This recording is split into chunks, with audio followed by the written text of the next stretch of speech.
Hello everybody, my name is Rachel and welcome to my channel Colonati. Today I'm going to review The Will to Battle by Ada Palmer. This is the third book in the Terra Ignota series, and I have already done reviews of the first two books, Two Like the Lightning and Seven Surrenders. And I would recommend going off to watch them if you are trying to avoid spoilers, because I am not going to avoid spoilers for those first two books in this review, though I will try to not give away too much of what happens in The Will to Battle itself. I'm not going to go into all the world building again, who major characters are, or some of the major themes like gender and religion in this world, because I've already talked about them in my previous reviews. I'm just going to jump straight into a brief synopsis of major events that you need to know before Will to Battle, because this is basically a reaction to some of the major revelations at the end of Seven Surrenders. Here's the synopsis so far. The series is set in the 25th century when geographic nation-states have been done away with and replaced with the hive system. Hives are non-geographic nations with their own legal systems, cultures, and voluntary membership, so their members can live anywhere in the world that they want to.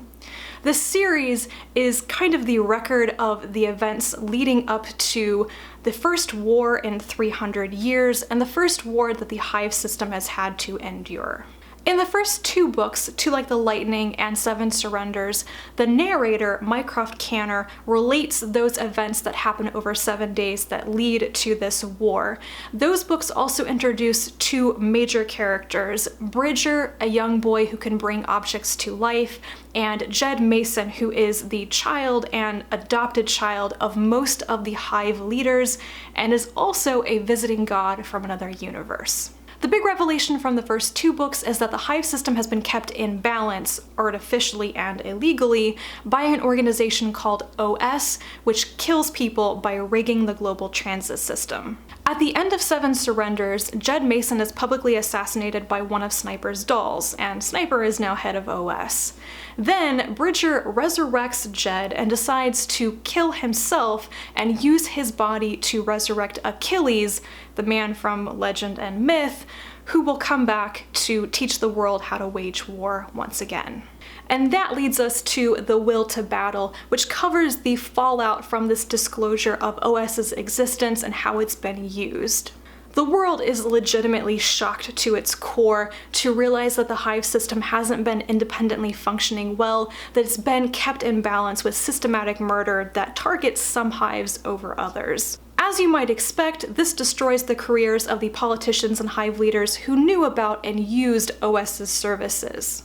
And now everybody is scrambling to keep the whole system from imploding, while there's talk about entire hives being disbanded or their governments being rewritten from the ground up.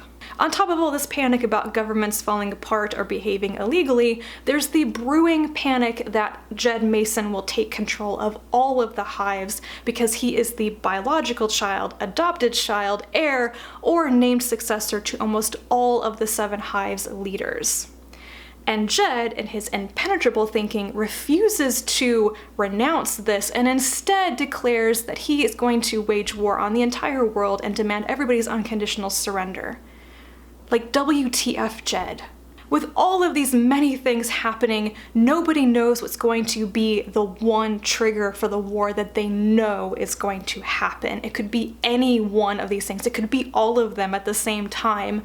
Leaders are trying to delay the start of the war during the Summer Olympics in order to give some hives, like the cousins, time to stockpile food and build hospitals, because once again, they don't really know how to wage war and how to prepare for it.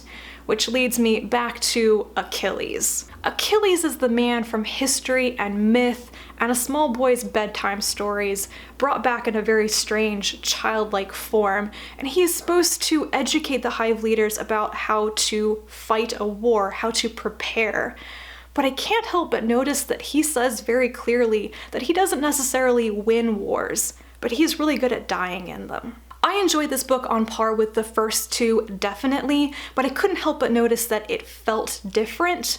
It felt like the focus was really on government and lawmaking. Long stretches of it are set during Senate meetings when people are voting and representatives are putting forth motions and stuff. So there's policy making, law making, all the legal wrangling, and how people are going to plead during their trials. And this was really different from the first two books, which I felt were very focused on mysteries and investigations and the revelations about unusual people like Bridger and Jed, and also uncovering the histories of major characters like Mycroft himself. In this book, it didn't feel like there were any more huge revelations to come. It just felt like people were reacting through their legal systems to what they just discovered. That's not necessarily worse, it was just very different feeling, but I actually liked seeing how the hives functioned, because I'm not sure that it was really clear in the first two books how things actually happened on a regular basis, but here you can really see the government systems at play, and there's a lot about how the hives have to deal with each other or how people are judged differently depending on where their illegal activities took place. The other thing that I really noticed in this one is that Mycroft, the narrator, is really unstable, and that's something that's been deliberately hidden from the reader in the first two books, but I was reminded at this point, very pointedly by Mycroft himself, that he is certified insane.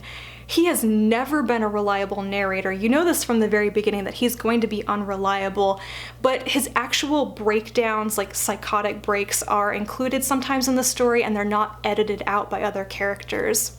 I think it's really cool that he is so unreliable. It makes the story even more complex and twisty. There's one aspect of this book that I actually really struggled with, and that is I disliked some of the characters immensely in a way that I did not feel in the first two books.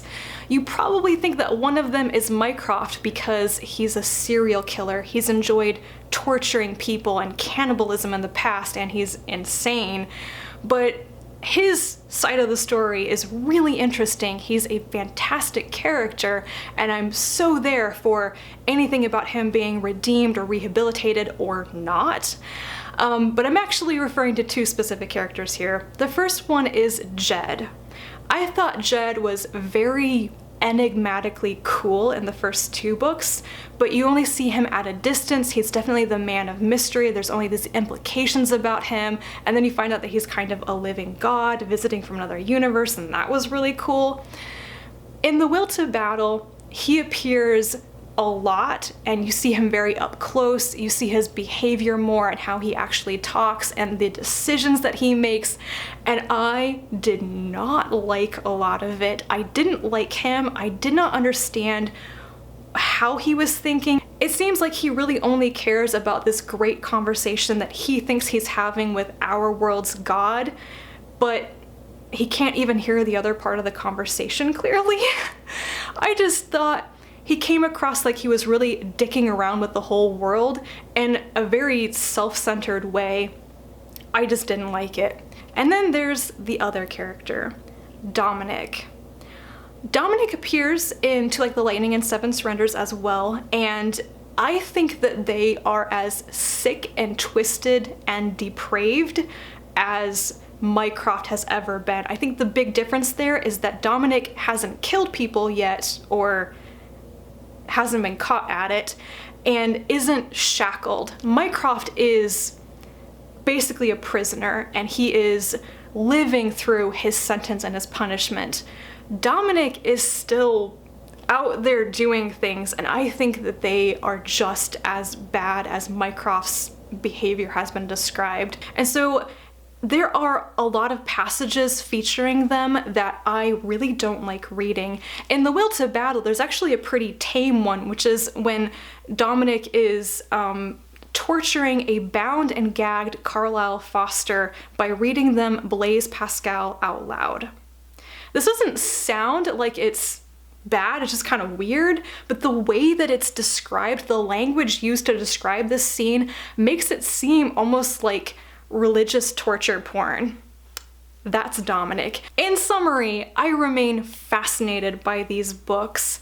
Now that I've read 3 out of the projected 4, I think I can say that these books are deeply, deeply weird. Everything about them is very strange, but incredibly original, and I love that. I feel like I've actually been very stretched by reading these books because adjusting to the writing style, the narration style is very difficult, but now I'm used to it. I feel like I've achieved something, and just understanding this world and understanding some of the references that Palmer makes to a lot of philosophical texts and stuff, that is challenging in a really great way.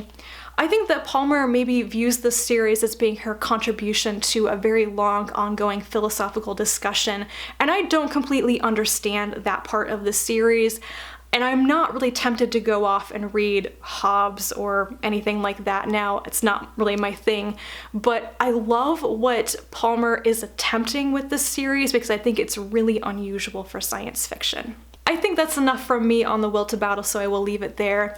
If you have read this far in the series, please let me know your thoughts. And once again, thank you for watching, and I will talk to you again soon.